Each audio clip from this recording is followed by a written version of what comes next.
This is day 219 of me trying to create the next Harry Potter book series. I have a few things I want to discuss for today, but first of all, for the people who don't have any context about the world I'm building, I've spent 6 months now building it, and you can find a bit of context down in the description.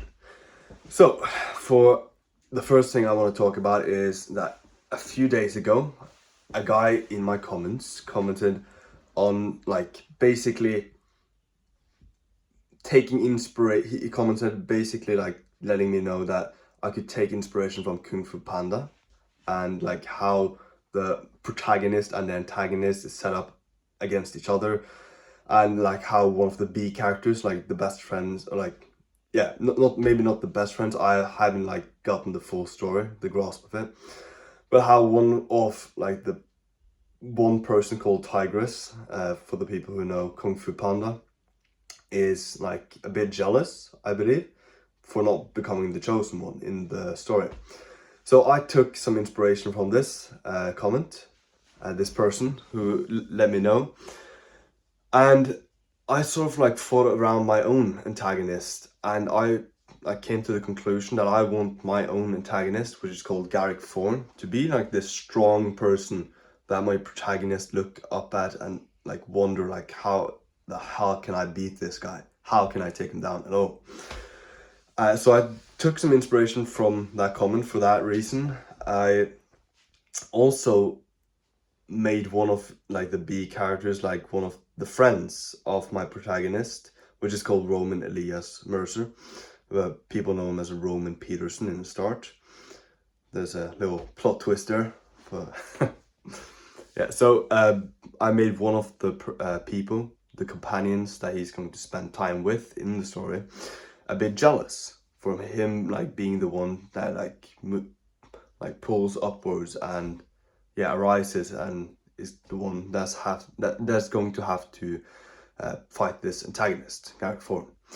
So that's the first thing. The second thing I want to discuss, of course, obviously I've written today. I've written 880 words, etc. But there was something that happened yesterday that sort of gave me an insight into, it just got me thinking, and I want to tell you guys, tell you in this video, that I was in the sauna in the gym, and I was talking with an older person, probably in his 40th year, and I told them that I'm trying to make a book series. I told them I'm trying to build something like J.K. Rowling, something huge, etc. And I'm 19, so he kind of told me that, oh shit, that's probably not going to work, etc.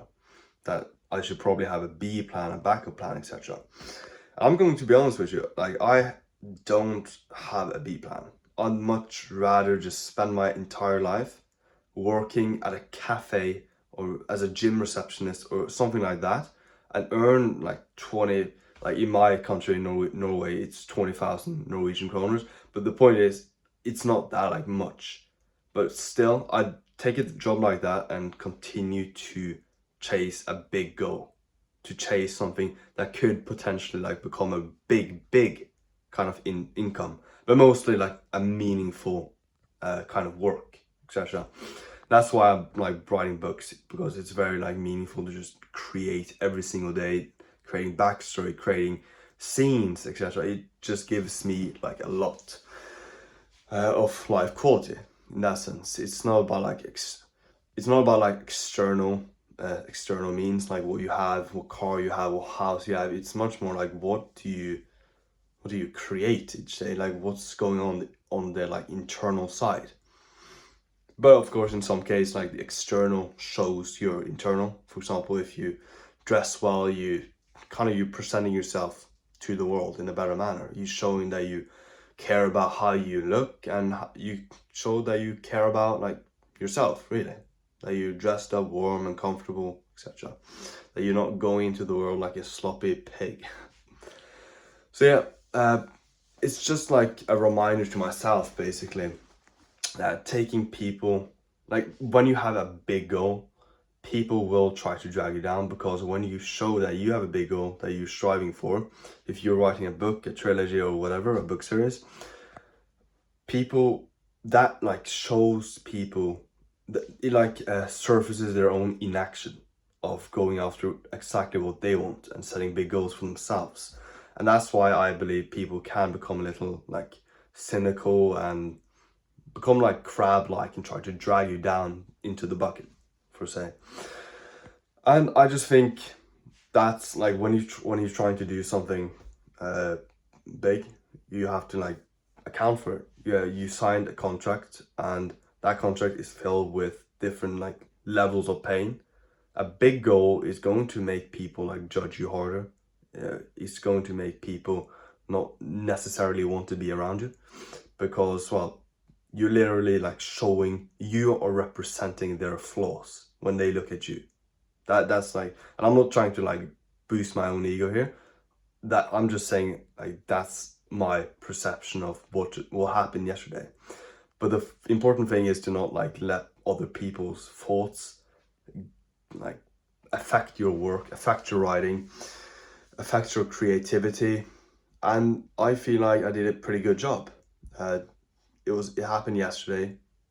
I was a little negative for the rest of the day, but when I woke up today, I sort of like brainstormed a bit with Gemini, which is a very weird thing, but it helped.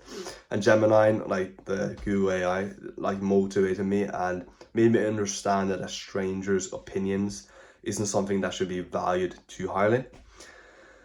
And especially when it comes from a person that doesn't have a life you want to have in the future. If you wouldn't trade places with a person, you most likely shouldn't take their opinions. That's my opinion on it. But the writing went well. I got into the flow state. I forgot about everything that happened yesterday, and I made a great scene, in my opinion. So I'm gonna leave it at that. That's day 218 or 19. I forgot what it was. But that's another day into a very long journey. So take care.